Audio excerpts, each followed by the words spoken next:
And hello, everyone, and welcome to another episode of the Wartburg Infusion Entertainment Review. I'm your host, MrWartburg. Alongside me, as always, is Patrick, aka Mr. Fusion. Greetings and salutations, everybody. This week is number 19. So, if I was keeping track, we'd be on 22 if we'd have hit the every 2 week thing. But Yeah. we're doing all right. We got to number 19. This week, we're talking mostly about Black Widow, but we got some other stuff to get through. We got some more Marvel stuff from their What If trailer. We got some Netflix stuff with Loki, or with Witcher season 2, and then of course Loki on Disney Plus. So a lot of Marvel with smatterings of some other genre content. So, Fusion, where do you want to start? Do you want to start with small stuff, or do you want to start with Black Widow right away?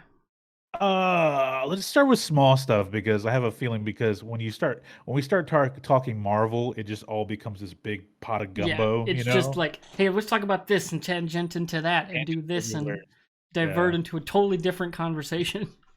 So let's get the appetizer out of the way before we get to the main course.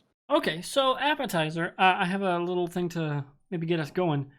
So, if I were to say an actor turned down 10% of the Avatar like gross, Okay. what would you say? Did you see I'd the say that was story? really dumb of them. No, I did not see the story, Okay, honestly. No. it's honestly pretty believable given who this story came from. But Okay. apparently, Matt Damon reveals he was offered the role that Sam Worthington got, Okay. and he had would have been given a 10% share of the profits. Turned it down Okay. because he just didn't like the script, I guess. Yeah. Yeah, he was like, "You will," and I believe his direct quote was, "You will never speak to an actor that has turned down more money in their life." Like that's true. I beg to differ, Matt. That would have been $200 million. Yeah, but here's the thing, though. I think it's a close tie because there was another actor that turned down a major role, and it wasn't from one film, it was from a trilogy that the person that replaced him ended up making a little more than $200 million. Oh And that damn. was Will Smith turned down the part of Neo in The Matrix to film Wild Wild Oh West. yeah, I forgot about that. I knew Yeah, that, but I see? forgot about Yeah, it. I mean, that wasn't one film because that first film, I don't think Keanu made much in terms of like his salary or whatever, but he got points on The Matrix, and that's where he made a shit ton of money. But then they gave him points as well as a massive pay raise for 2 and 3. Like I think it was close to $20 million for 2 and 3 each. And then he got points off of the entire box office grossings for the last two, which were like what $1 billion as well, so or if not more. So I think he ended up clearing out like something like 200 and something $1 million off just the points, not just his contract from the film, like for acting, the Damn. role, but the points were $200 million. And apparently, like if you read a lot of stuff about like a lot of the stories that are about Keanu Reeves, the nicest guy apparently you ever meet in Hollywood, but giving a ton of it like away to people and basically just saying like I don't need this, I don't need all this money. This is just whatever. And he's just like a simple guy. But that aside, that's kind of close to that amount. If I may be off a little bit, but I think that's very close to what Matt. But that's one film though, one film. Yeah, one film. Well, I guess it was 2.8 billion now. So Yeah, like you're talking almost yeah, 300 million dollars. because they Like, re-released it and then they re-released it yeah, after Infinity Endgame made broke the record. yeah. Yeah, yeah. That's absolutely insane. Oh God, man, can you imagine just thinking about that? Yeah, like that Oh, would haunt you for the rest of your life. when Like, did Avatar come out? Was it 09? yeah, it would have been. I think it was '09. Oh, Avatar 08, 2009. 09, I Yeah, think. Avatar. Let's Yeah, see. What was 2009 is Matt? the IMDb. I don't even know. What was Matt Damon doing in 09? Was he like guest appearing on 30 Rock? It was that. I don't even remember what he was I doing in don't know. 09. What were his? I mean, The Martians, what, like 6 or 7 years ago? He did. Wait, is this listed? Oh, he's listed as his producer Look at credits first on IMDb. IMDb. Come on now. You got to be better than that, IMDb. Invictus with Morgan Okay. Freeman. He was doing that. He Okay. did that movie in '09. Okay. Okay. And he popped Not into bad. Entourage for an episode in Sure. '09. Sure. So not a whole lot. Like he was like, okay, I was close. In 2010 is when he guest Yeah, so starred as Avatar would have Hera. been in production right after they wrapped on the Bourne Ultimatum. Okay. Okay. Well, huh? Yeah, and Ocean's 13. Don't forget, he was in Ocean's Yeah, he 13. was. Like we But talked. he wasn't the main player in that. Like, No, of course yeah, not. But that cast, that those things cat. aren't. When you go back through and watch those movies, oh I my god, the cast is so good. know. Oscar-winning Don Cheadle, and that's why he had a major role in the third one because I think Yeah, Hotel Rwanda came out in '06 or something. I yeah, think, if I'm not mistaken, and so that's why if you noticed in the first two, Don Cheadle played a part as one of the guys, but in the third one, yeah. he would had a more pivotal role because it's like Oscar-winning actor Don Cheadle. So they're like, okay, we got to push him forward. It's what they did with the X-Men, these new X-Men stories with Jennifer Lawrence, which kind of angered me with that, the whole thing with Apocalypse. But that's funny to me, man. I did not know this story that I didn't know he turned down the lead role in Avatar. Huh. Yeah, That's funny. that would have been a very different movie. Because Yeah. like physique wise, he's not that different from like a Sam Worthington, but Sure, sure. very different type of actors. And he's Mhm. like Matt Damon, so he would have been able to like change some things, because like he was a lot bigger star than Sam Worthington and has been for a long time. So Sure. that could have Huh. been interesting to see where that would have evolved the project into. That would have Yeah, been, that's true. yeah. That kind of brings up that list I saw a couple years back about of the big name actors that turned down huge roles. Hmm. Apparently, the original for Forrest Gump their original first choice was John Travolta, and he turned it down, and it was Tom Hanks that ended up taking it. Yeah, Wow. isn't that interesting? Yeah, I'm looking at. I just pulled Which it is up now. crazy because I mean that was when Hanks was like the top of his game. Like, why wouldn't he Right? have It been the was, first? Apollo 13, like all he Yeah. was just like Oscar winner, Oscar role, and it's like, okay, here's another one for him. Fuck, Forrest Gump, he's gonna win it. But apparently, originally it was supposed to be John Travolta Huh. That one I'd because never heard. I think Pulp Fiction had came out a few Yeah, years that before would have that. been the year. What was the year before? Yeah. Yeah, yeah, and that was the revitalization of his career, Pulp Fiction. So I think that at that point they were like, "Oh shit, we got to get Travolta and stuff." And then he fucked it up by taking that role in Battlefield Earth a couple of years later, and that just kind of just dropped everything again. That's why you For don't mix oh, religion and movies. that's true. Very good point. Other big role, Looking at Legally you, Blonde. Kevin Sorbo. Oh God, don't even get me started with Kevin Sorbo. He could have had some big roles in the last couple of What years, a I'm fucking sure. dunce. Idiot. Um, Christina Applegate was originally their pick to play Elle Woods in Legally Blonde. That it went to Reese Witherspoon. I could that one I can see. Okay, here's the other cool one, which I think would have been a much better person. Burt Reynolds was supposed to play the lead in Pretty Woman instead of Richard Gere. Also can see that one. Yep. Silence of the Lambs. Clarice was. They originally wanted Michelle Pfeiffer to play the role. I think Jodie Foster was the better choice. I Yeah, think so. I agree Okay. there. Okay. Matrix, of course, on this list with Will Smith Hmm. as Neo. Titanic was supposed to be Gwyneth Man, Paltrow to think play about if that Rose. one had happened though. Will Smith and his Neo. We'd have never got I know. John Wick.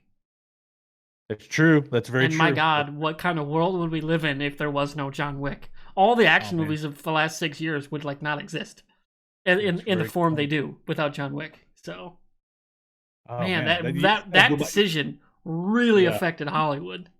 it did because if you think about it, when you think about it, what put Will Smith as the big action star going into the 2000s was Independence Day, right? Yeah, that and 96. Men in Black right by each other. Yeah, Yeah, it was like they were within 96, two. Yeah, 90. It was like 95, 97, or 96, 98. I can't remember. 96, 98. I think that's Yeah. what it was. It was ID4 in 96, and then 2 years later it was Men in Black, and that made him like the next big action star. But I think at that point he wanted to do Wild Wild West really really bad. Hmm. And if you ever go and you can go to YouTube and watch it, but go watch the Kevin Smith. It's an old one, An Evening with Kevin Smith, where he talks about is it John Peters, the producer, the Hollywood producer, where he talks about Superman Reborn, the Nicolas Cage one they were trying to do Oh yeah. in the late 90s, and how Peters was like so adamant about in this fucking movie you need to have a giant mechanical robot in the final act, a spider in the final act. And so he's like, this is really stupid. Why is Superman going to fight a fucking giant mechanical spider, right? And Peters is like, I want a giant mechanical spider in the third act. And so, Smith ended up taking the directorial of the movie, and it just ended up getting scrapped, after so many like restarts. And then they had hired Tim Burton, who just like looked at Smith's script. It's like, yeah, no, we're bringing in my people. We're rewriting the script. We're done. But then they had paid Burton like $20 million, right? A pay or play deal, I think is what they call it. And he just was like, yeah, I don't want to do this. So he backed out. He got $20 million, and he just like, I don't want to do this anymore. So that at that point, Warner Brothers just shut it down. But he said like a year later, he's in the theater watching Wild Wild West. He goes, which was John Peters was the producer of, and Will Smith was the lead. And he goes, in that third act, there's a giant fucking mechanical spider. He was like, he got his fucking spider, man. It's one of those great stories to watch on YouTube. An Evening with Kevin Smith, where he talks about Superman Reborn. It's really good. I'll have It's to really check that one out. Lastly, another big one, Footloose. They originally wanted Tom Cruise instead of Kevin Bacon to play the lead. Interesting, right? Yeah, given the timeline, yeah, I can see that being a 50-50 call. Given where Tom Cruise's career would have been at the time. Now, the one I had, this one here, I don't believe it because George Lucas was the director and writer of his own first film, of a second film. For Star Wars, they say Burt Reynolds was the original choice.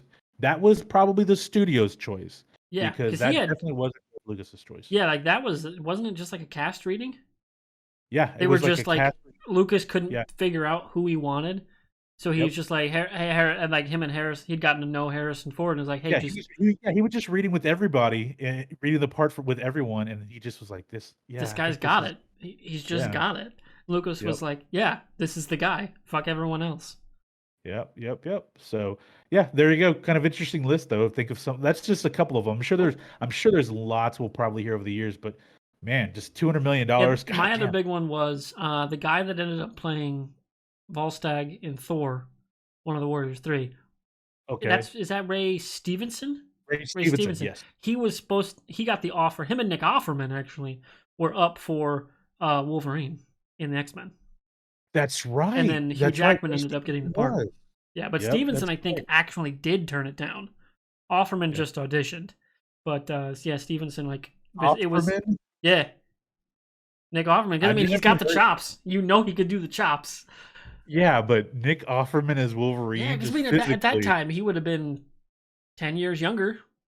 15 years younger, really, when they're going through, probably.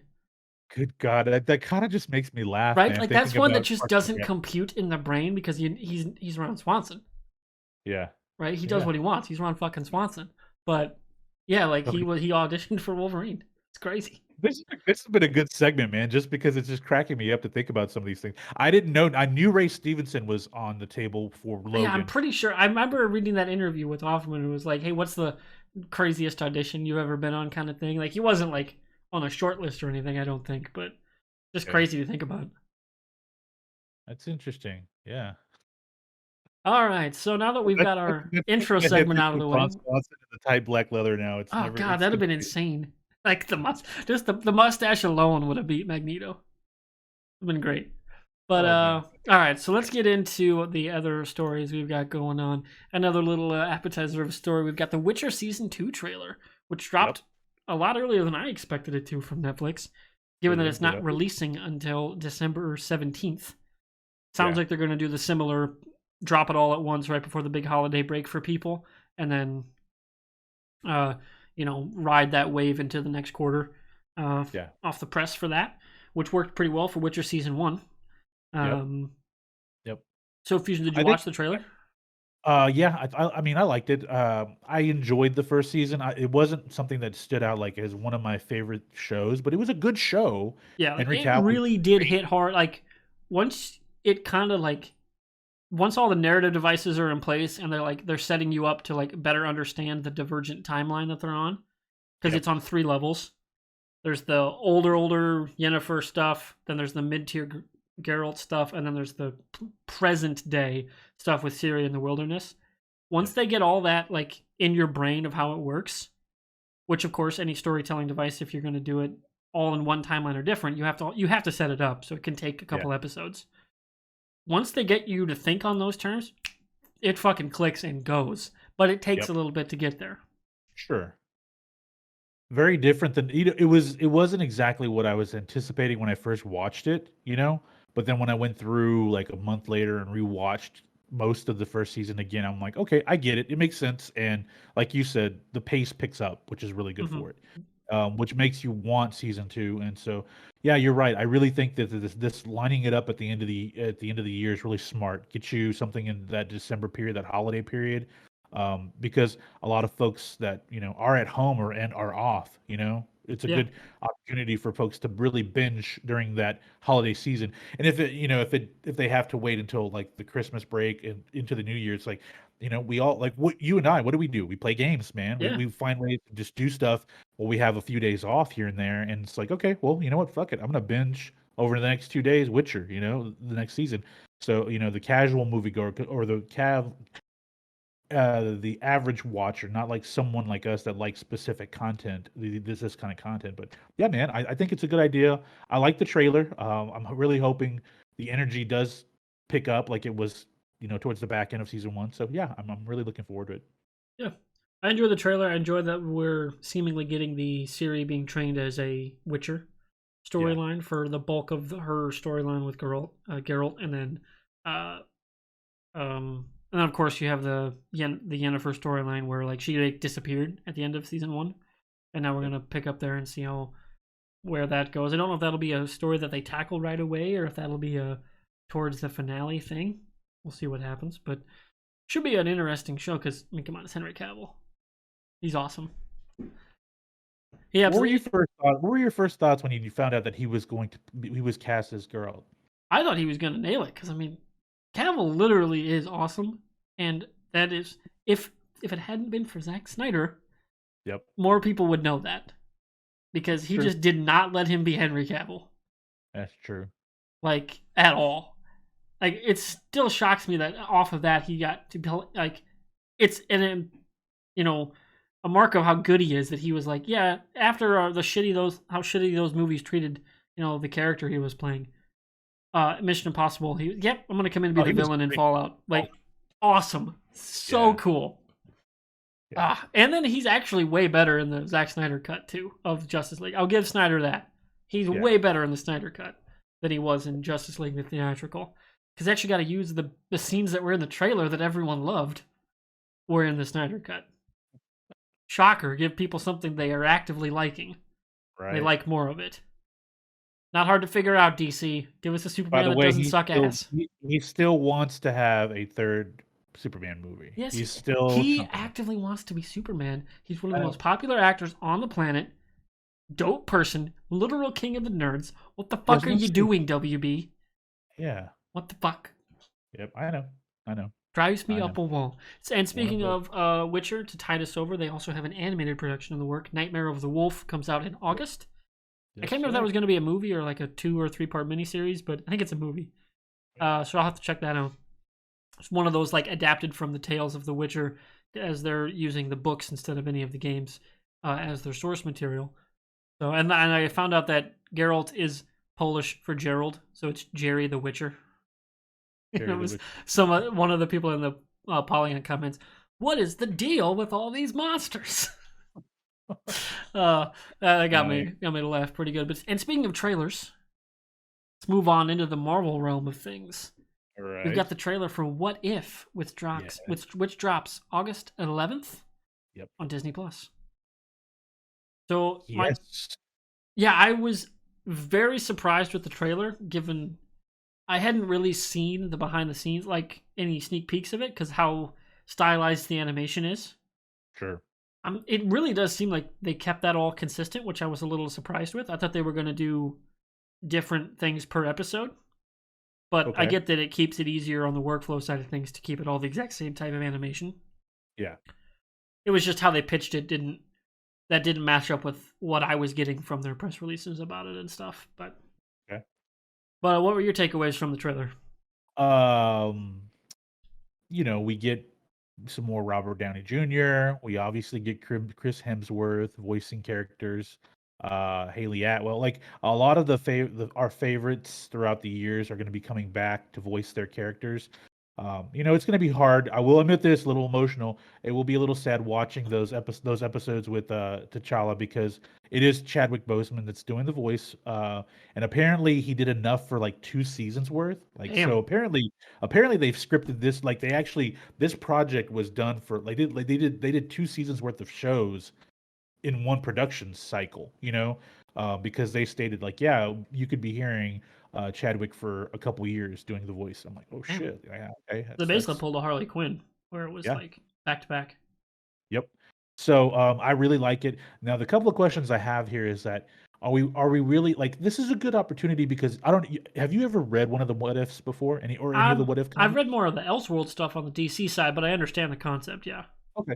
I mean, it's explained within the trailer. Watu is the Watcher. He watches every timeline or whatever them, and obviously it hits right on time because I think when we'll talk about it with Loki, we're establishing that in Loki, the multiverse is going to be reactivated. Right? We're going to get all of our worlds our timelines opened up again or whatever. Right? If they were ever really gone, let me put it like that. If yeah. they were ever really gone, okay. But this kind of plays into that because what if is just about different timelines and different events that take place. So, you can tell from the trailer, instead of Captain America, we have Captain Britain, which is, Agent Carter.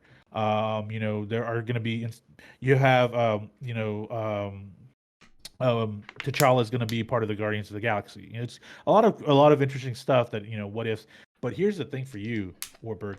I think that this is a good opportunity to introduce some of the other products going forward, without directly like a formal introduction, but just showing kind of maybe the beginnings of where the Fantastic Four can come from in a different timeline. Some of the X-Men here Some of and the Nova there, Corps. or Nova Corps. The other one that I think that I don't be shocked if we see him, and it would be awesome. We see a Deadpool cameo in one of I these could see that. episodes. I'm also surprised we haven't got like a Hyperion yet or something, since they're doing like Eternals and stuff now. Yeah. Eternals and Well, Celestials, and like, because if I remember right, wasn't he tied into some of their lore and like stories? yeah, he is in their lore. I'm not a big fan of Hyperion, especially the Squadron That's Supreme the one, stuff. Squadron Supreme. That's one I was Not a talking. big fan of that one. Kind of same thing with like the Metal Men. That stuff was a little bit outside of like fringe. Yeah, it Like it was a reminded little. me of more like what you would see with like what's going on with Doom Patrol on DC. Yeah, exactly, Yeah. exactly. But Doom Patrol is a little more grounded with their writing, like the Mm-hmm. comic itself. So I was okay. I like the book Doom Patrol, whereas like Metal Man is just like it's almost like Adam Savage in DC is just so out there. Yeah, It's like okay, that's some crazy shit. Animal Man. I'm like, that's a little weird shit for me. It's a little too much. But hey, I get it. That avant-garde style writing, it works for some people. I'm like, okay, well, my comics, I like them a little pulled in just a little bit more. But yeah, I'm really excited about What If, man. I think they have an opportunity to really like drop into some of the new stuff that they plan. Oh, Like, Adam what, Warlock too. okay, yeah, Adam Warlock. There Because you go. they teased him and we never got anywhere. Yeah, and it just what would be really fucking funny is that they're gonna start filming that Guardians Christmas special because it airs this December, right? Yeah, I'm It, pretty it's sure it's coming out this holiday. this holiday, right? It'd be funny if the payoff and it'll probably piss off a lot of people if the episode centers around Adam Warlock and it just like it resolves it fast, like boom, boom, boom, we're done, let's move on. But yeah. I'm excited about What If. I think it's giving us animation with the characters that we know, it kind of spinning things off. I think people are going to be a little like standoffish at first, but once they jump into it and kind of because we've been training people with the Flash TV show, with what we're doing with Marvel about timelines and varying timelines and alternate timelines in the multiverse. So I think like the average moviegoer is adjusted now, and so you can do stuff like this. I think the Whereas, go ahead. my caveat would be that I think people are going to be maybe let down by the inconsequentialness of some of it. Okay. Okay. Like Like, none of it really matters for the 19999 world, yeah, is what because you're saying. it's not tied into any of the main continuity. I think there may Sure. be a small subset of, well, why do we care? You Sure. know, but that doesn't mean you can't tell cool stories. Like, I mean, hell, one of the best DC stories ever is an Elseworld story, and that's Red Sun. You know, Yep. and one of their best movies is technically would have been an Elseworlds comic in Gods and Monsters, right? Yep. Like, it's a great Yep. movie, great story, Yep. and it was just a alternate universe tale. Sure. Like, it's Marvel, so it's probably going to be good, but that'll be a very interesting one to see what hits and what doesn't. Sure. Yeah, Sure. Yeah. This may be one where they get a lot of like not hate, but the reviews probably won't be as solid as a lot of the other stuff has yeah, I been. could see that one being more up and down, episode to episode, Okay. or even Yeah. storyline to storyline. True. True. So speaking of Marvel, let's move on into Loki. As we're prepping for the finale, there is one episode left. We had 2 episodes to discuss this week, which was, I believe, Journey into Mystery and was it Glorious Purpose? Was that this week's? Are you sure? I thought Journey into Mystery was this week's episode. Might have been this week's episode. Yeah. So it was the Nexus event was 4, and then Journey into Mystery was 5. Yeah. Okay. So we have those 2 episodes since our last podcast. Maybe even 3. Did we have Lamentus? Maybe not. I think it may have been 3 weeks. That was July. June 23rd. June. No, I think we're at 2 weeks. I think we talked about. Yeah. Okay. So anyway, lots to talk about. Yep. Lots of. I don't want to say running in place because they do need to set things up. You can't have a finale of just 6 episodes of constant action with no setting up of story. That's not how story structures work. Why, like, in a 6-episode arc, Act 2 is 3 and 4, you would assume. And then 5 and 6 are the finale. And everyone always freaks out when things slow down. Which is like, well, watch a movie. Act 2 is usually a lot slower than Act 3. It's not crazy, people. It's just stretched out more. Drives me nuts when people bitch about filler episodes, and it's like, well, you can't have a story without filler. If you take out the filler, it's a script, not a story. Okay. Yeah. But people just always lose their shit about 2 or 3 slow, 1, 2, maybe even 3 slow episodes. It's like, well, that's how you get character moments that pay off in the finale. Sure. Are those episodes? But whatever. Fusion, what were your thoughts on our penultimate and the 4th episode? Well, I appreciated the callbacks in the 5th episode, Journey into Mystery. The Nexus event one, like you said, this was really setting up character development for everyone. I found it very interesting how we meet. Okay, with 4, I was a little taken aback from the transition from 4 to 5 in that. We get the big reveal that the timekeepers in that vault aren't really timekeepers, right? Yeah. But then we're like, okay, we're left hanging, so we're like, okay, what's going to happen the next episode? And we basically find out that she doesn't even know that Renslayer doesn't even know what's going on. Like who it is. She's just given this information handed down, right? And that's as far as we know. That's what we're led to believe when Sylvie confronts her. Really loved Richard Grant as classic Loki. That was excellent. Great casting. Great casting. Alligator Loki or Crocodile Loki, he's a fan favorite now. He's an internet meme. Great shit. I really liked Journey into Mystery. Let me put it like this. I keep hearing people say these are probably some of the better Doctor Who episodes I've ever watched. And I get that. And I mean, I'm not going to argue with you. But I'm going to tell you something. If you're going to fucking be snarky about it, I'm going to tell you right now, I agree with you, and that makes Loki the greatest Doctor Who ever. Let's be real, if that's the case. Tom Hiddleston's the greatest Doctor Who ever, then if we're going to go with that. But, I mean, Tom Hiddleston, the guy's so good, man. Just so good. The transitions, him playing, President Loki with, you could just see the the character, the 2 completely different characters. Now, I want to ask you something here. Because we keep talking about the end reveal. There's going to have to be a payoff here. A lot of people are concerned it's just going to be some evil Loki because it seems like they're setting it up that way. Are you worried about that if it is evil Loki? Because for me, I think about the bigger picture, which is what's going to happen to Sylvie, what's going to happen to this Loki, 2012 Loki, right? I mean, obviously something happens here. My theory is that this 2012 Loki somehow gets reinserted into this secret timeline, and he becomes the one we see that dies in Endgame. But I'm sorry, in Infinity War. But that he does what classic Loki said, created the ultimate projection to where they thought he was dead. Because he kind of gave him the hint there. That's really what I did to get out of that, and it was able to live my life in my timeline. So, are you a little worried if it is evil Loki that's behind all of this?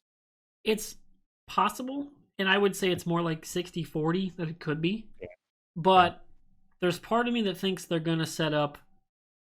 There was a couple throwaway lines that Mobius had about Renslayer's other timekeeper on the side Okay. Yep. where she's got a pen from the past from FDR's Sure. desk.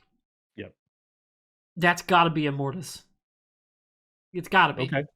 Okay. No, that's a good call. Okay. So, and Immortus being the prime aspect of who becomes Kang, Yep. before he gets like split across the timeline. Yep. As yeah, I did create this place, and he created it to keep, and he's gonna like reveal to her that yeah, I made this so you were alive, because that's Okay. his whole bit is literally keeping his wife alive, right? Yep. And in this case, she's not in stasis; she's just working at the TVA outside of time, so she doesn't die. Okay. So she's a variant that lived, and he wanted to keep her alive. Okay. Well, you bring up something with Immortus because I have to bring this up. Immortus in the comics is Nathaniel Richards, who is, of course, Yeah, related to the Fantastic Four. yeah. So are we? I mean, because we've shown that they have shown they'll do some variants, just like with Taskmaster, and we'll bring that up here in a That little was bit. a With weird shift I did not expect to see, but exactly, but I mean, they're willing to deviate from the lore of all of their characters. They're willing to deviate for some of the longer standing characters to kind of push a storyline. So, is it possible Immortus is just Immortus? Or yeah, that's are why I we think they gonna? got it. It's and then he gets fractured and becomes Kang, Yeah, which who's is like what the happened. villain. Yeah, Yep. Okay. But if I remember correctly, it's Immortus gets slung way into the future, which he could be put into the void. That makes sense. And then that in the void, he builds up. That's where he becomes Kang the Conqueror. because we did see a spaceship in the void, Yep. or We not in the did. void, but right outside the void, where Sure. Loki's walking around. They walk right past this big spaceship. Like, Sure. For well, me, I mean, crazier shit having has happened in Marvel. that's true. That's true. So does Jonathan is it Jonathan Majors? Is that the guy? Who's the guy Yeah, that's who's playing? playing him in Ant-Man 3? Yeah. Would you have him also play Immortus? Wouldn't Hmm. have to technically. Um, it's if they're gonna go like it's more his mind that gets scattered around than it Yeah. is his body. Yeah. That you could get around the casting issue, or maybe they brought him in and nobody noticed, right? Or maybe he's just doing the voice. Like maybe it's Okay. a CGI rendered character and he's just voicing it. Sure. Thereby, nobody would know he was around. Sure. But yeah, that's an interesting like who the bad guy's gonna be. Yeah. But up to now, I've been really enjoying the ride. It's been a really fun, just not altogether like perfect, but just a fun like, yep, I'm gonna put this on, get engrossed, have a great time on a Wednesday, Yeah. watching a show. And I'm like, see, what was episode 4? Was when they get out like they get captured at the end of 3. Yes, they're on the Episode planet 4's Memphis. seeing Lady Sif again was fantastic. Yeah, that was Especially yeah. as in the lead up to where she's now coming back in Thor 4, which was fantastic. I didn't know she was in this at all. I didn't know she'd been on set at all for this, and it was No. just in for a one scene gag, and it was awesome. Yep. And Hemsworth played Frog Thor that we see. Throg. Like he got to do like he did they like obviously modulated the voice, but yeah, that was Hemsworth like in the studio for those one little like half a second scene where it's flying by and you see Frog Thor in the cage, which was Yep. a great gag. We got fucking Thanos copter, which Thanos was copter, dude. they brought Come on. in the Thanos copter. Like for that alone, this episode is the best of the Marvel bunch. See For that Polygon alone, tweet out. See Polygon tweet out. It's official. The Thanos copter is canon in the MCU. Like it's fucking hilarious. and like God. they did so many gags. I was a little miffed we didn't get a ka-chow out of Owen Wilson, but whatever. Sure. That'd have been a Sure. little too on the nose. Did you catch the other pop culture urban legend in the background? No. When they're in the Loki den. Okay. Yeah. If you look, when President Loki shows up, behind them in the background is an arcade for Polybius. Do you know about this? No. Okay. So I think it was the 70s. Apparently, I'm a kid that grew up in the 80s, right? And I'm part of that arcade culture. Arcade was huge. Arcades were huge for us, And apparently in the late 70s or early 80s, this arcade game, urban legend that it was in a few places, including like Portland, Oregon, where this game called Polybius basically was put into a few arcades in a few places. and apparently it got people really addicted to it. And apparently, it was a government testing. It was a mind programming system, and so yeah, they noticed that basically these weird suited officials like Men in Black basically came in after it was in these arcades for a short time and just walked them out.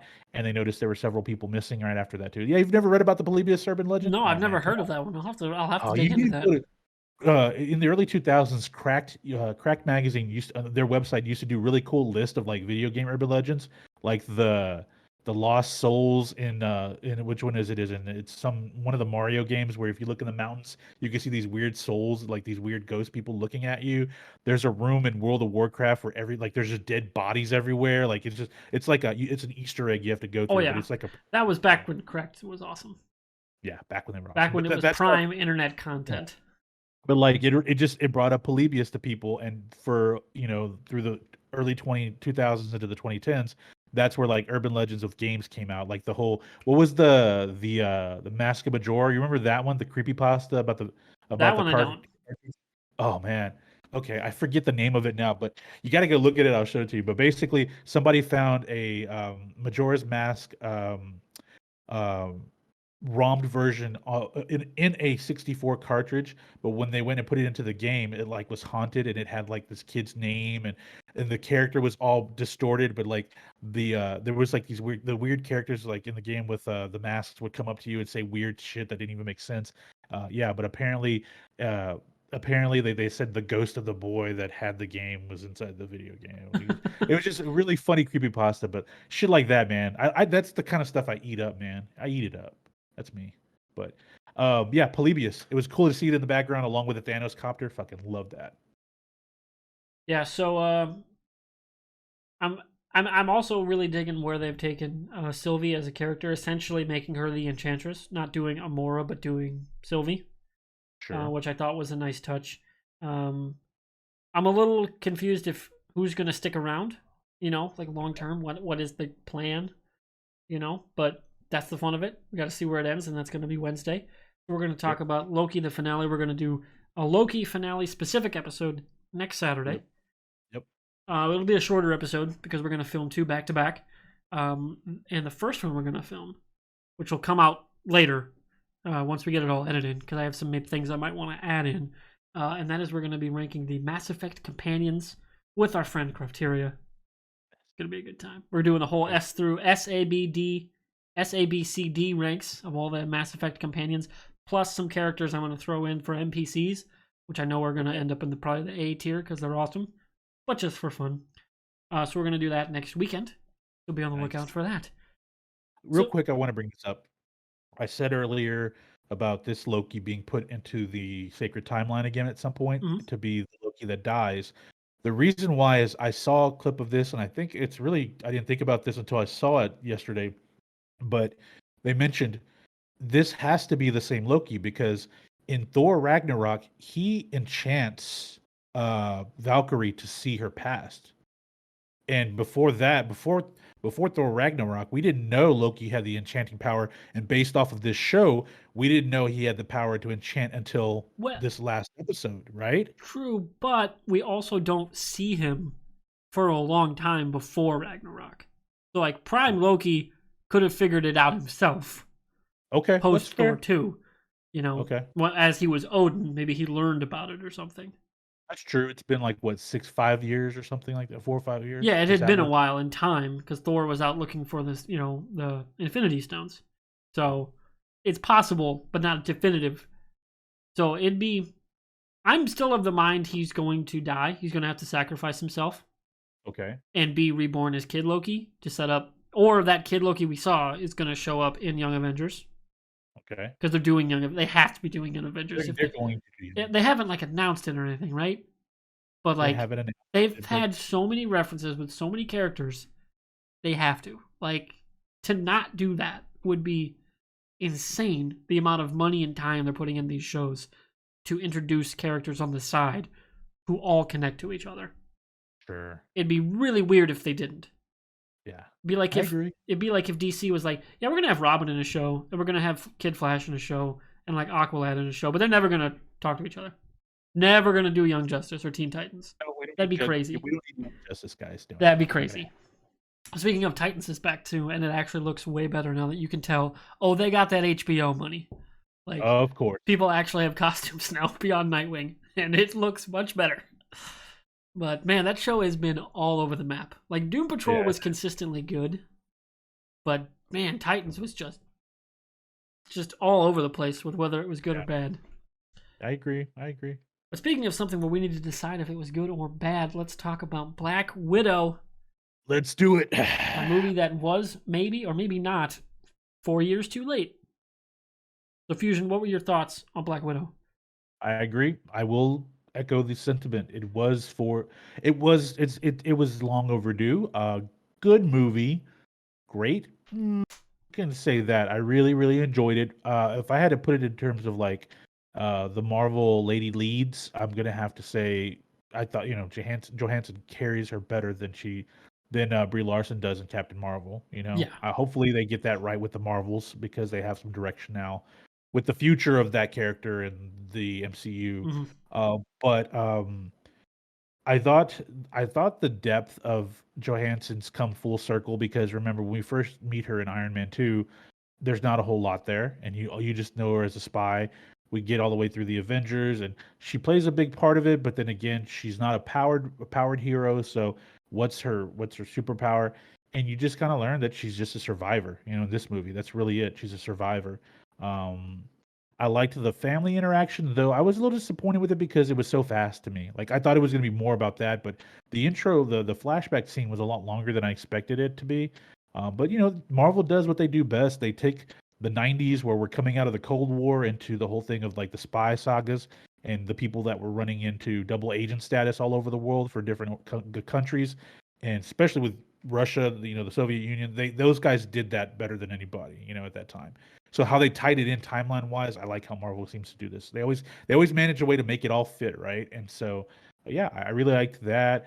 Um, what's his name? David Harbour was hilarious as the Red I hope Guardian. we see more of him in a future movie or two.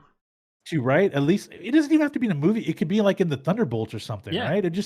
He's fucking hilarious, Like, man. have He was him great. versus US agents or something. Yeah, because he finds out he's the new captain, or something crazy like that. He wants to go Yeah. after him, And right? he can get jacked. Like he did for Hellboy. He got jacked. Well, So, that's funny because this, like, he's out of shape in this one because he filmed this like his scenes like right before Hellboy, and then he got jacked for Hellboy because if you look, the season 3 of Stranger Things, he hadn't gotten jacked for Hellboy yet, so he's fat and out of shape. But if you look at the teasers, he's really skinny, right? yeah. And it fits because he's been in Russia and hiding this whole time, or in prison, right? So Yeah. it's skinny him, but he had lost a lot of weight. But yeah. He can get jacked. Yeah, yeah, he can do it. So yeah, let's have him like in better shape, looking to and whether he like joins the Thunderbolts and creates tension with U.S. Agent. But at the end of this one, we learned that I forget her name Florence now. Pugh's Yelena. Yelena. Um, we don't get any conclusion to her storyline. We're actually pushing it forward now, Hmm. uh, I to a figured different that's what direction. they would do with her character. Really? Okay. Yeah, I mean it's Florence Pugh. She's one of the like rising stars. Yeah, Like, I know. yeah, she's definitely going to be in future No, movies. no, what I meant was is that Yelena takes over the mantle of Black Yeah. Widow as an Avenger, so that's kind of where everyone was thinking. But at the end of this and the post credit scenes, you're like, wait a minute, Well, so and where is that's she the going? thing. If they're setting up Thunderbolts, which it seems like Yeah, they're doing a iteration of, maybe not yeah, directly, Thunderbolts, but that kind of like a government controlled or private controlled Avengers to yeah, counter, you know, either the Avengers themselves or to take their place because post Endgame, are yeah, there Avengers anymore? sure, And it seems like they're setting up. We've got U.S. Agent now. We've got a Black Widow. Obviously we know the Abomination, or in some way, is gonna show up because he's been in. Now we're gonna see him in Shang-Chi. Thunderbolt yep, Ross is still kicking around. They're gonna introduce Norman Osborn. It seems like at some point, like it seems like they're setting that up. yeah, yeah. I'm very excited for Spider-Man now in December Mhm. because Shang-Chi. I don't know how much it's going to be tied into all of the MCU. Like it may be a part of it, but Well, not Wong's in completely. it. He's fighting Abomination, which Yeah, they yeah, confirmed, which is Wong, like yeah, nuts. Like, oh, I, yeah. I really When I didn't saw expect a Abomination, I was confirmation like, on that. yeah, because I knew we were talking about Abomination potentially being in She-Hulk next, right? Yeah, And then when I saw him in the trailer, I'm like, okay, well, all right, well, because I was thinking this is probably going to be more of like less tied into like active storyline, right? yeah, But who knows? Who knows? The Eternals, that one's going to make things interesting because, like you said, we can introduce Hyperion if we really wanted to. Um, there's a lot of things we can, a lot of routes, but there's a lot of explaining the Eternals are going to have to do why they yeah. didn't intervene throughout They got some heavy Infinity lifting to War. do. There's a lot, and I know a lot of skeptical average like common like average moviegoers are like, yeah, guys, like they have a lot of explaining, and I agree. Like, there's that story better tell why the fuck they didn't get involved at all. Why didn't they get involved? But man, when I think back of this one, we're probably about 3 or 4 years overdue with this movie. She needed to have her own movie. When Wonder Woman came out and did so well in the box Yeah, office and got great reviews, they immediately should have fast tracked a Black Widow movie then. Um, I'm a little sad just because her character Scarlett Johansson as Natasha Romanoff, it's grown on me over the years, and to see her pass, to die in Endgame, I was kind of like that's why couldn't have been Clint just because I'm not really attached. I've never been attached to Hawkeye the character ever, so I was like, yeah, yeah, I got kind of attached to this one, but watching this one, because what happens, it's really sad because eventually we're gonna end up where we end up in the storyline. But a lot of action, man, a lot of action, good action. Let's bring it up now. Very disappointed in the reveal with Taskmaster. I did not like that because yeah, I thought we were gonna have a much deeper commitment to the character, whether it be in like whatever. If we do like Armor Wars, he could show up there. yeah, Obviously, he obviously has a vibranium shield, right? We've established that. Okay, we could have had him in Armor Wars.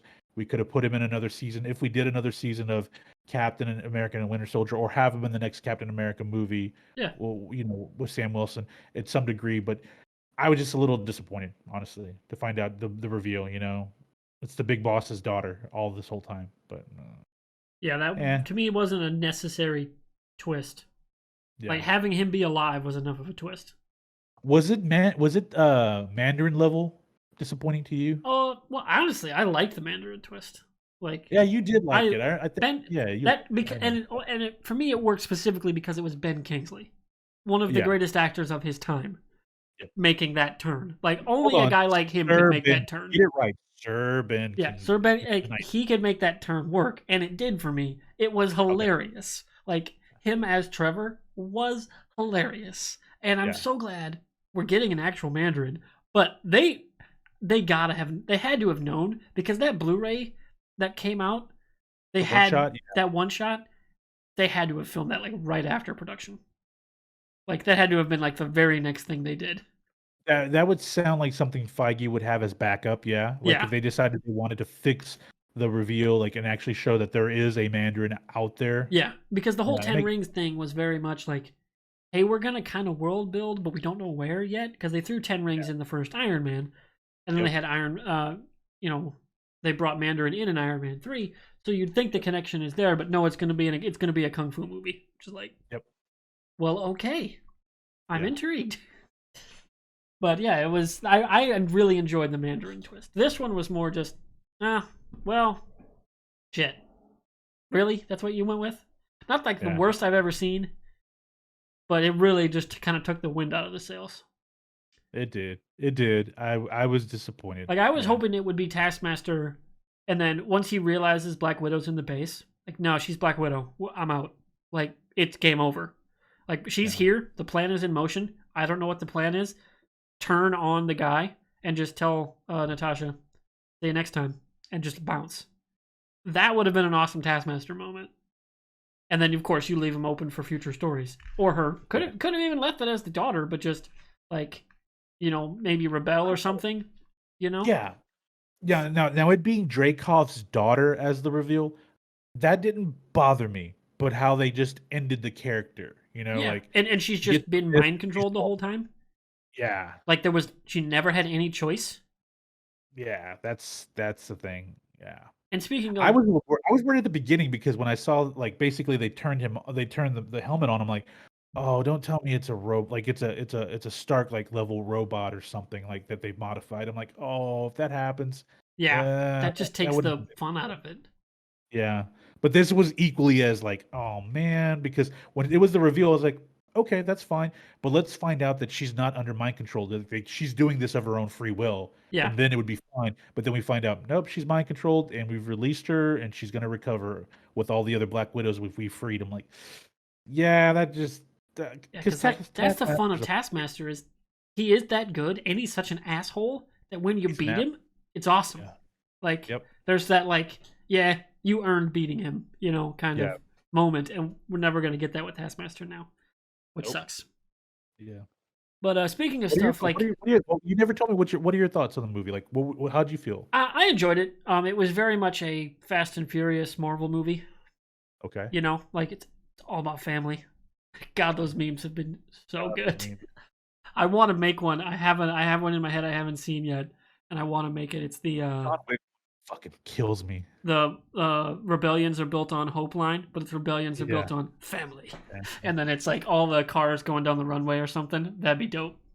I might have to make that.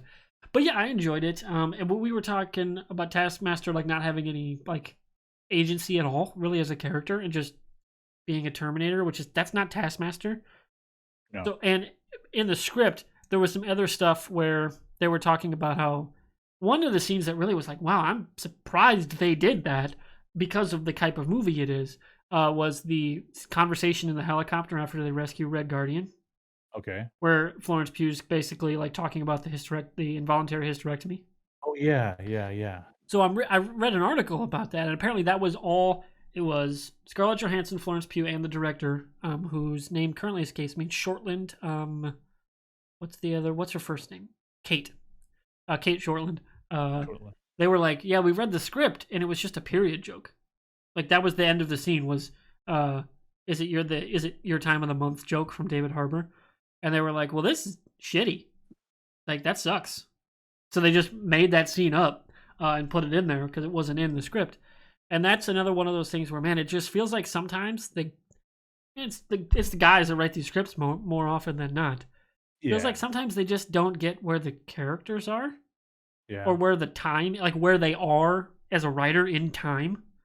Okay. Like you had, I mean, Romanoff's character gets the line of, well, essentially because she can't have babies, she's a monster in Age of Ultron, which is like peak Joss Whedon being a douchebag. That's true. Like it seems, and it constantly seems to be a running theme with some of their female characters, was making they're just pointless jokes or just short shifting certain characters who happen to all be women.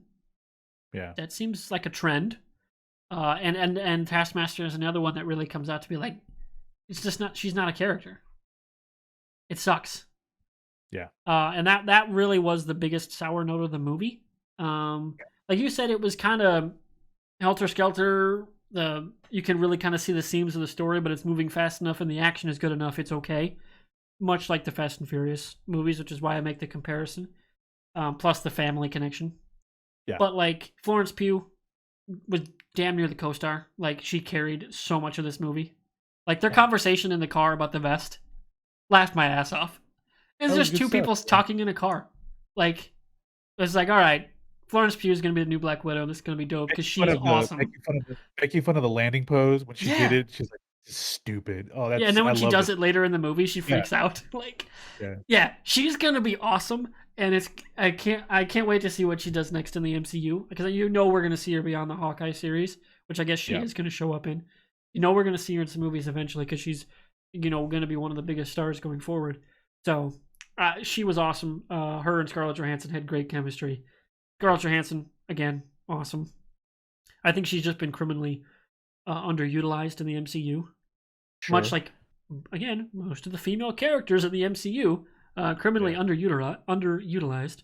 Glad she finally got a good send off. Like in there, buddy. What? You said uterized at first. No, I'm kidding, man. I'm just breaking your balls here, man. I'm still getting over a cold. But but you're seriously though, you're right because we I made that comment about Captain Marvel. It was another one where it's like you could tell they really didn't know what direction they wanted to go with the personality Yeah, of like they Carol didn't Danvers. know how to actually make her snarky. Yeah, yeah. Like it's Brie Larson can play snarky pretty good Oh, she can, if you man. just She was great in write 21 it. Jump Street. Yeah. Yeah, like I mean, Brie Larson is fantastic. Again, it just much like kind of like the problems they had with Cavill Superman. Write the character to play to the actor's strengths, guys. Like that's not that hard. Yeah. Like change some things up so your actor can like play the better version of the character. And that one was weird because they were writing it in the shadow of where the character was going to show up in Endgame. Like the character hadn't been revealed yet when they had to write the movie, so they didn't know where Endgame was going to go with her. Yeah. So they didn't know if they should take her further, and then they have to regress her character in Endgame. You know, like where is she at on the journey and the timeline? They didn't know, so I'll give them kind of a pass for Captain Marvel because that's a pretty shitty situation for Marvel to put them in as a team. Like that is one where like if you're gonna have a plan and make an origin story for a character we haven't seen yet, who's gonna be a pivotal player in the biggest movie of all time, Sure. you need to tell that team what the fuck is going on, so they can make the origin awesome, thereby setting up the character for greater success in Endgame. Yeah. That didn't happen. So I'll give them a pass for that one. But man, some of the stuff you read about where the scripts were at for like Age of Ultron, and now of course this movie too, with just jokes that just really why this joke, and then you have to have the director and the actors on set fixing that shit. That kind of sucks. So do you think in Age of Ultron the hide the zucchini joke was a Whedon thing? I don't know. That one actually would like Sounds like the Robert Downey Jr. thing that to one say, felt right? like that, and again, it's comes down to who's like delivering some of the stuff too. Can they make it Sure. work or not? RDJ Sure. can make that work. Um, but yeah, like, and it just comes down to this movie should have been greenlit damn near immediately. Because by the time of Age of Ultron, they had concept for Civil War because Yeah. that was like seeded in Age of Ultron. They should have been like, okay, ground running. We need to actually make a Black Widow movie after Age of Ultron because she had a fair amount to do in Age of Ultron compared to the first Avengers. Yeah. And then again in Civil War has a lot to do. She's the big turn in the second act as she turns and joins, helps Cap at the end of Act 2. So, or I guess the beginning of Act 3. So, and then we just don't go anywhere with her. And she's just a side character in Infinity War. We don't get any really resolution with her and Bruce ever.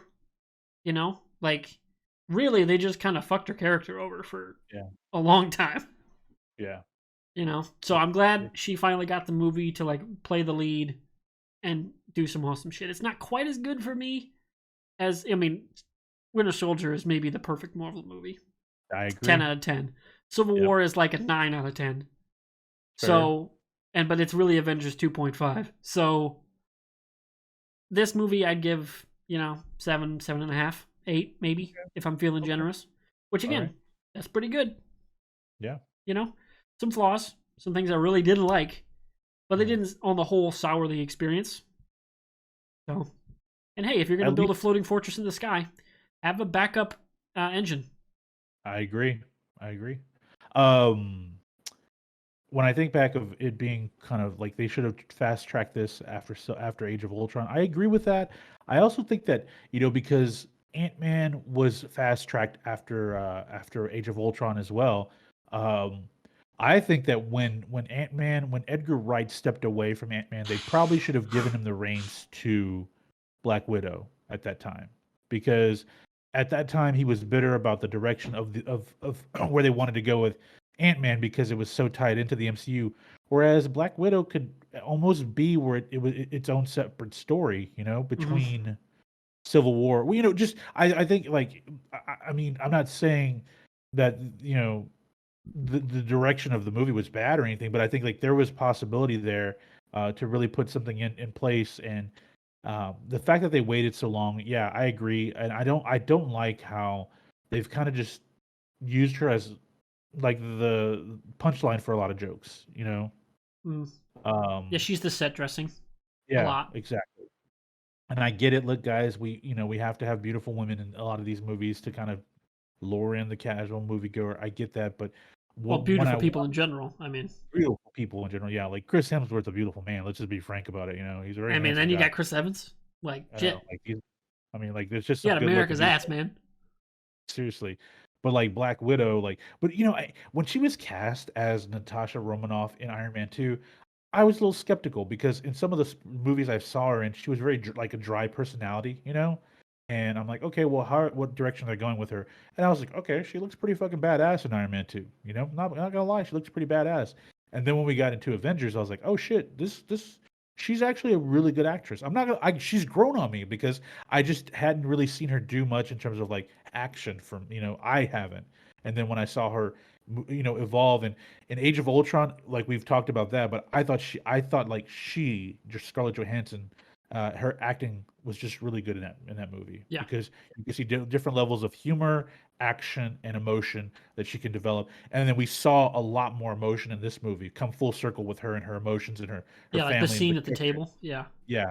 And so yeah, honestly, man, if Disney Plus were around 5 years ago, she would have had her own show and she would have kicked so much ass. yeah, And but we had to go where we went with Endgame, and the character had her definite demise in that timeline, in the timeline there. But at least we got one, and we could still potentially get a sequel to this movie for her if we really wanted to, of her helping track down and destroying what's left of the Red Room, but leading into Infinity War.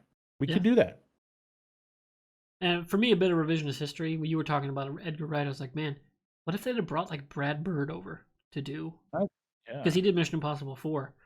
yeah, Man, I could have really seen, because like there's a lot of that DNA, that Mission Impossible DNA sure, post, I would say, the Abrams reboot of 3. yeah, yeah, There's a lot of that DNA in the MCU. yep, And Ghost Protocol, while not like the top tier Mission Impossible movies, is damn good. I yes, think it Brad is. Bird could have made an awesome Black Widow movie. Yeah, And that would have been in years before what we got. But, caveat, Florence Pugh couldn't have been cast because she'd have been too young. yeah, way too young. And And she's that's the thing though. fantastic. She's 25. She's obviously carrying the mantle as Yelena the Black Widow for the next 10 years at least, right? I I mean, would we're going to see her. assume. She may get her own show, which I'm okay with because I thought she was great in this movie. I thought she was great in this movie. Yeah, She has a really for these two, and they're smaller sized women. When you look at them on screen next to other people, you can tell that they're shorter, right?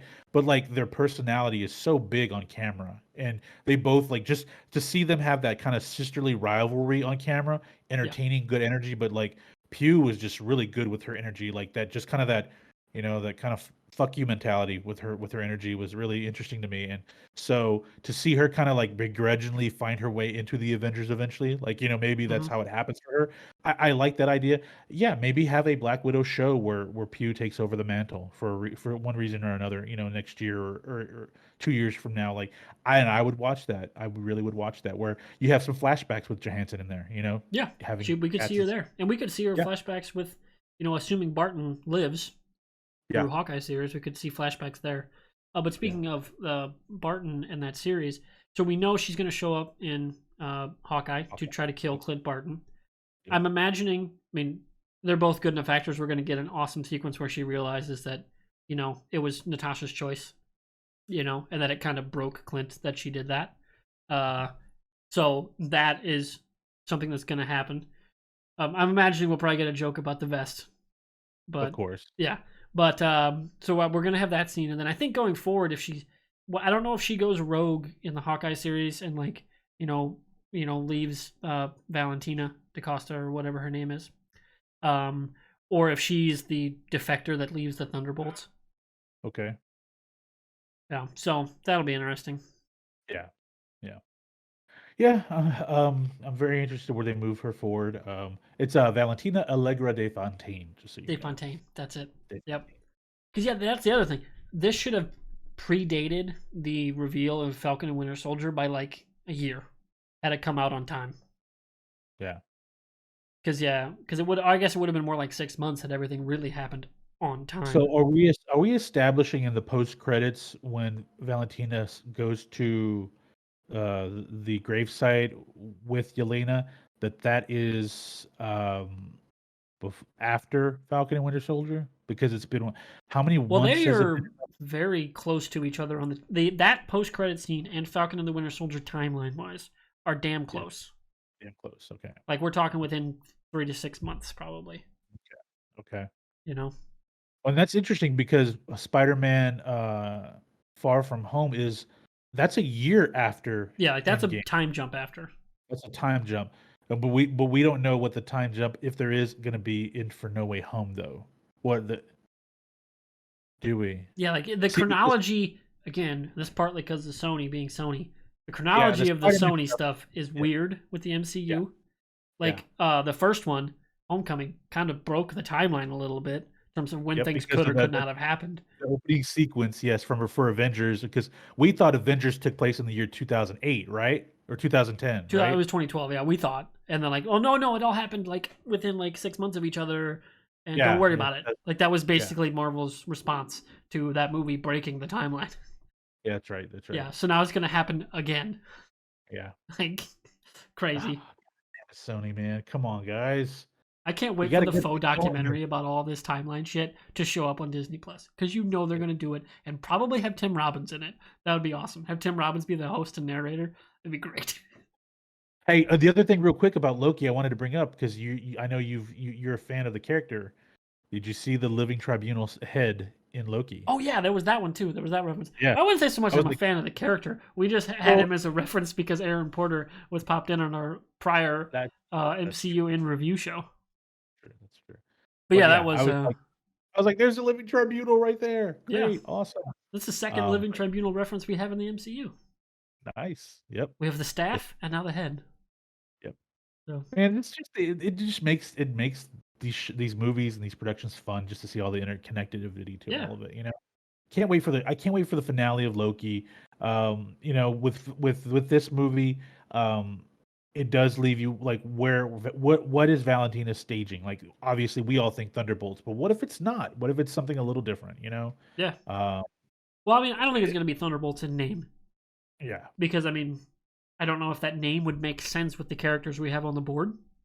But it's sure, gonna be some Thunderbolts esque storyline where okay, it's an Avengers cobbled together with a specific mission, like sure.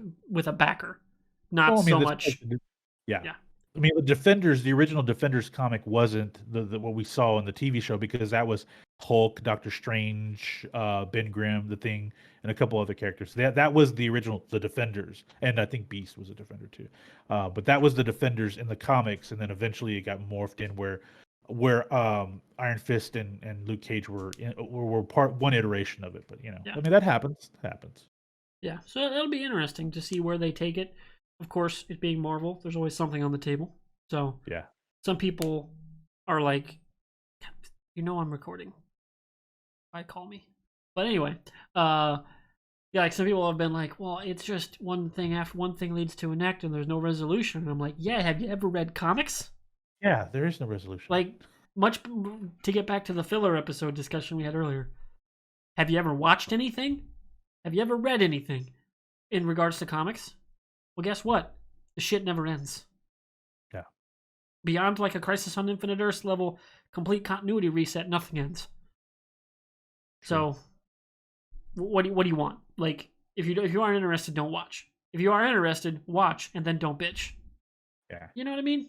Like, it's a comic book world.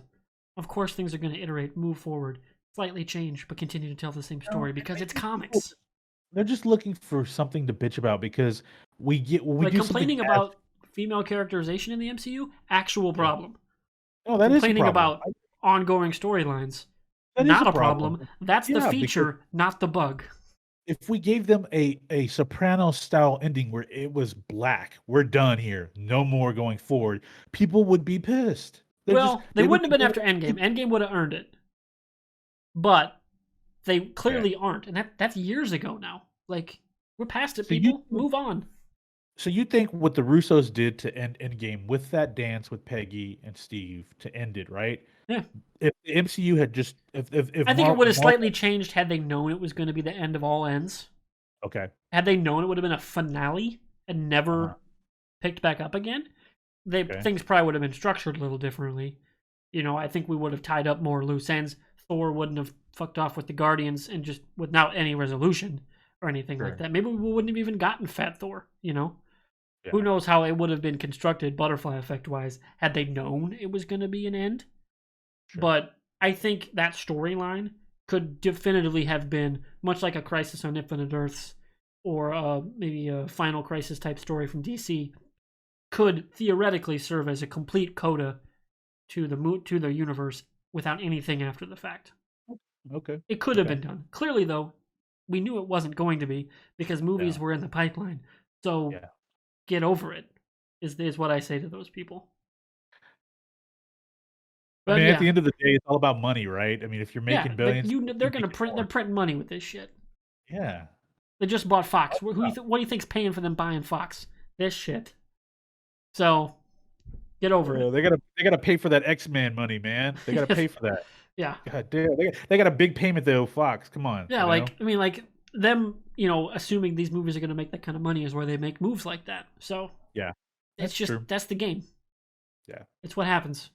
Unless you're Amazon and now the FTC is trying to stop them buying MGM when nobody else wanted them and they asked. Uh, Clearly, nope, that can't happen. Did you see that? Yeah, I saw that. It's so It's stupid. it's I not mean, gonna it's not gonna get squashed. I don't think it will get through an investigation. I think they'll be like, it's fine. Because I mean, MGM went to multiple people, multiple I know. times to Yeah. try to find a buyer. They Well, and no couldn't. one wanted it because it's an old catalog. It's an But old from for catalog and sets that yeah. nobody really wants to use, like and lots. Like nobody needs that anymore. But Amazon does. They're the only buyer outside of Apple that was on the table, but Apple wasn't going to spend that kind of money. So it was only Amazon. So Yeah, I don't think Apple wants old content. I think the they only want a thing they lot. would have wanted was the Bond movies That's true. That's true. Yeah, no, that's fair. That's and fair. maybe the Stargate stuff. Maybe. Because for Mm, streaming, that's solid. okay. Because there's a lot. Like, it's a lot of content. Yeah, I think with MGM, it was mostly about Bond Yeah. because every time Them you see having an the article, rights to Bond. Yeah. yeah, Bond. Yeah, you're right. Yeah. So it'll be interesting to see where that part goes. We'll have to stay up to date with that. They just launched the investigation, like, literally yesterday. So I didn't mean to derail the Marvel conversation, but it was Oh, just no, a. no, We were talking about the Fox acquisition. It worked as a segue. But I get it. yeah, that's where we're at. We're at about an hour 10 right now. Yep. Usually, any other last closing thoughts on Black Widow or Loki? No, I mean, can't wait to see what they have moving forward with Florence Pugh and the Yelena Belova character. Can't wait for the season finale of Loki because obviously it's setting up everything that's going to happen going forward, including Fantastic Four in the next several years. So I'm very interested to see how they stylize the ending. But I really love the aesthetics of the show. Tom Hiddleston's been great. Sophia's been fantastic. Richard Grant's episode was fucking phenomenal. He got his superhero moment, which I'm so happy for. By the way, guys, Richard Grant's greatest movie role ever, Warburg. I would probably know it if you say it. Maybe. No, guys, he was Clifford in Spice World. Come on, he I was in don't know that Spice. one at all. I'm just throwing it out there. He was in the Spice Girls movie. Yeah, He yeah. was I also actually, a I, sneaky I Empire actually, guy in the great movie that was Rise of Skywalker. yes, Oh, yes. yes. So Also great. voiced the Doctor in an animated Doctor Who movie. Yeah. I could see that. Anyway, yeah, I'm very excited about the finale because this show has been good. Um, there's been some slow moments which I've been fine with, but the acting, the casting has been phenomenal. Tom Hiddleston has shown that he is a leading man in what and he's got so much charisma.